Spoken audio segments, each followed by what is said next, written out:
As long as you stay the same, you'll be in the same place. You don't get out of the people pile by accident. You don't get out of the people pile by luck. You're going to have to make decisions you've never made before. You're going to have to be courageous. You're going to have to take steps you've never taken before. You get out of the people pile by intentionally doing something you've never done before and paying a price that you've never paid before. You're focusing on the wrong shit. Okay? When you focus on what you have to give up, if you take a drink, a guy who drinks, and you say, all right, no beer for you. And you can't have beer. All the guy's going to think about is when he can have his next beer, because all the brain hears is beer, beer, beer, beer, beer, beer, beer. The same reason that when people go on a diet and they say, can't have pizza, okay? Well, then the person's like, pizza, pizza, pizza, pizza. And that's all they think about until they give into that. You have to focus on who you're becoming and what you're gaining, not what you're giving up to get there. Because when you start to focus on how much better you're getting and how much your life is getting better and how much more proud of yourself you are, now all of a sudden those things that were causing that, you start to see those things as the enemy. You see those things as the reason that you were unhappy. You see those things as, I don't ever want to go back there because I know what that did to me. When you see men fall, don't laugh. Learn. Learn, because you're on your way up. And the things that tempt people to fall, you and I are not free from that temptation, nor from the weakness that will cause us to stumble and fall. When you laugh at somebody else's fall, white or black, rich or poor, your enemy or your friend, you are laughing and opening a way for your own demise when you do that. Because to laugh and not learn, to make mockery and not to understand, is to make the same mistake yourself. Starve your pain, find your ego. Starve your ego, find your beast. Starve your beast, find your truth. Find your truth, find your peace. You will always find the evidence for what you choose to believe. So if you don't like your story, don't believe it. We are all storytellers, and the stories that we tell ourselves and other people become our lives. Change your story, change your life. I never considered that thinking about your problems all the time and talking about your problems all the time literally make the problems grow. That's right. I mean, it's the number one symptom of depression is what they call rumination, this pathological obsessing over your pain. Yeah. That's why stuff like exercise, that's one of the reasons, aside from chemical reasons, one of the reasons that doing anything, you know that running errands is good for your mental health? Getting out of your house and accomplishing anything is good for you? But sitting around talking and thinking about your problems, that's a bad habit. And the best cognitive behavioral therapists and others, you know, the dialectical behavioral therapists, the ones who do really well with depression, the first thing they do is try to break that bad pattern. But a lot of therapists just indulge it. What we should be telling kids is that the amazing story of human history is of resilience. It used to be the case that people lost a sibling. That was common. People lost a parent. That still happens, right? These things still happen. And the amazing story of human history doesn't mean it's not painful, but of resilience. They get on. They aren't permanently suffering with mental illness or mental problem. They form families. They are responsible in their jobs. They show up for work. They can be depended on by their friends. That's the story of human survival and resilience. And unfortunately, we're telling kids, no, you've had trauma. Rich people never talk about money. Only poor people. When you sit with rich people, they'll never talk about money. Poor people talk about money. Wealthy people talk about ideas. Ideas make you rich, not money. So I can tell where you are in life by what you talk about. If you talk about food, and clothes and money and cars and houses. In God's mind, you are poor. Christ says, why do you worry what you will eat, what you will drink, what you will wear, how you will live? He says, only pagans pray for those things. The largest gatherings of pagans takes place every Sunday morning. Then he makes it worse. He says, take no thought of these things. He just destroyed your prayer life. You don't read the Bible. You are never supposed to come to the altar praying for money. Never. You are a pagan, he says. Which means there's something Jesus knows that you don't know. And that's why I'm here. He sent me to give you a little glimpse of kingdom life. He said, your Father knows what you need, so don't bring it up, he says. That's Matthew 6. He said, but all you're supposed to do is seek first the kingdom. Get in the country, he says. Get under the culture, and all these things that you go after will come after you. Are you ready for a higher kind of life? Yes. Failure is not a single cataclysmic event. We do not fail overnight. Failure is the inevitable result of an accumulation of poor thinking and poor choices. To put it more simply, failure is nothing more than a few errors in judgment repeated every day. Now, why would someone make an error in judgment and then be so foolish as to repeat it every day? The answer is because he or she does not think that it matters. On their own, our daily acts do not seem that important.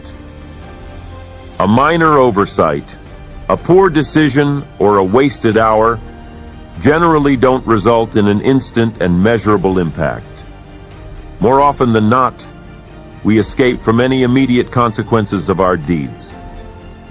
If we have not bothered to read a single book in the past 90 days, this lack of discipline does not seem to have any immediate impact on our lives.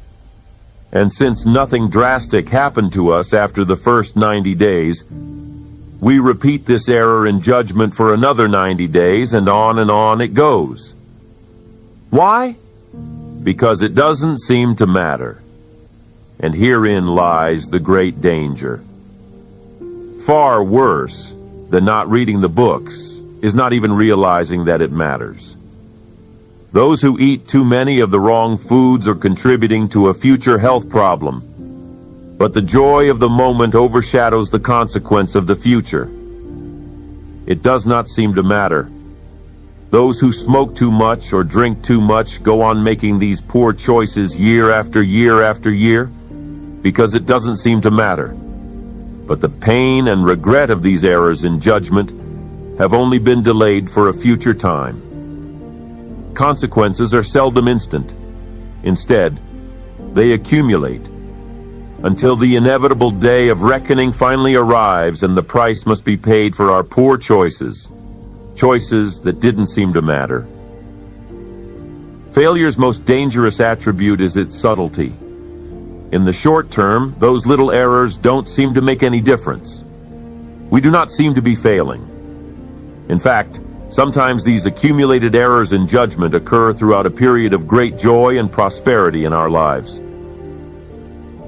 Since nothing terrible happens to us, since there are no instant consequences to capture our attention, we simply drift from one day to the next, repeating the errors, thinking the wrong thoughts, listening to the wrong voices, and making the wrong choices. The sky did not fall in on us yesterday. Therefore, the act was probably harmless. Since it seemed to have no measurable consequence, it is probably safe to repeat. But we must become better educated than that. If at the end of the day, when we made our first error in judgment, the sky had fallen in on us, we undoubtedly would have taken immediate steps to ensure that the act would never be repeated again. Like the child who places his hand on a hot burner despite his parents' warnings, we would have had an instantaneous experience accompanying our error in judgment. Unfortunately, Failure does not shout out its warnings as our parents once did. This is why it is imperative to refine our philosophy in order to be able to make better choices. With a powerful, personal philosophy guiding our every step, we become more aware of our errors in judgment and more aware that each error really does matter. Now, here is an interesting question worth pondering. How can we change the errors in the formula for failure into the disciplines required in the formula for success? The answer is by making the future an important part of our current philosophy. Both success and failure involve future consequences, namely the inevitable rewards or unavoidable regrets resulting from past activities. If this is true, why don't more people take time to ponder the future? The answer is simple. They are so caught up in the current moment that it doesn't seem to matter. The problems and the rewards of today are so absorbing to some human beings that they never pause long enough to think about tomorrow. But what if we did develop a new discipline to take just a few minutes every day to look a little further down the road? We would then be able to foresee the impending consequences of our current conduct. Armed with that valuable information, we would be able to take the necessary action to change our errors into new success-oriented disciplines. In other words, by disciplining ourselves to see the future in advance, we would be able to change our thinking, amend our errors, and develop new habits to replace the old. One of the exciting things about the formula for success is that the results are almost immediate. As we voluntarily change daily errors into daily disciplines, we experience positive results in a very short period of time. When we change our diet, our health improves noticeably in just a few weeks. When we start exercising, we feel a new vitality almost immediately. When we begin reading, we experience a growing awareness and a new level of self-confidence. Whatever new discipline we begin to practice daily will produce exciting results that will drive us to become even better at developing new disciplines. The real magic of new disciplines is that they will cause us to amend our thinking. If we were to start today to read the books, keep a journal, attend the classes, listen more, and observe more, then today would be the first day of a new life leading to a better future. If we were to start today to try harder, and in every way make a conscious and consistent effort to change subtle and deadly errors into constructive and rewarding disciplines, we would never again settle for a life of existence. Not once we have tasted the fruits of a life of substance. There are those who would lead us to believe that we do not need the disciplines in order to change our lives, that all a person needs is a little motivation. But motivation is not how people change their lives. To change a life, we must first change our thinking habits. If a person is a fool and becomes motivated, he merely becomes a motivated fool. To change ourselves from how we are to how we want to be, we must begin with those few basics that affect the way we think. We can greatly change the course of our lives by spending more time and making a greater conscious effort to refine our personal philosophy. The exciting thing is that we will not have to change all that much for the results to very quickly change for us. All disciplines affect each other. Every new discipline affects not only the discipline that we have already begun to practice, but also the disciplines we will soon adopt. Everything affects everything else. Some things affect us more than others, but everything we do has an effect on everything else we do. Not to think so is naive. This is where those little subtle errors can come from not knowing the effect that our errors are having on our lives over an extended period of time. There is a tendency for each of us to give ourselves license to continue an undisciplined act. We tell ourselves, "This is the only area in which I allow myself to be weak." But this type of thinking is the beginning of delusion, for each undisciplined act tends to open the floodgates leading to other breakdowns in the chain of self-discipline. The license we give to ourselves to wander even momentarily outside the boundaries of self-control establishes a subtle tendency, and the passing of time will eventually cause other self-imposed disciplines to erode. Since every discipline affects every other discipline, we must be careful with all of them. We cannot allow ourselves the luxury of indulging any error day in and day out.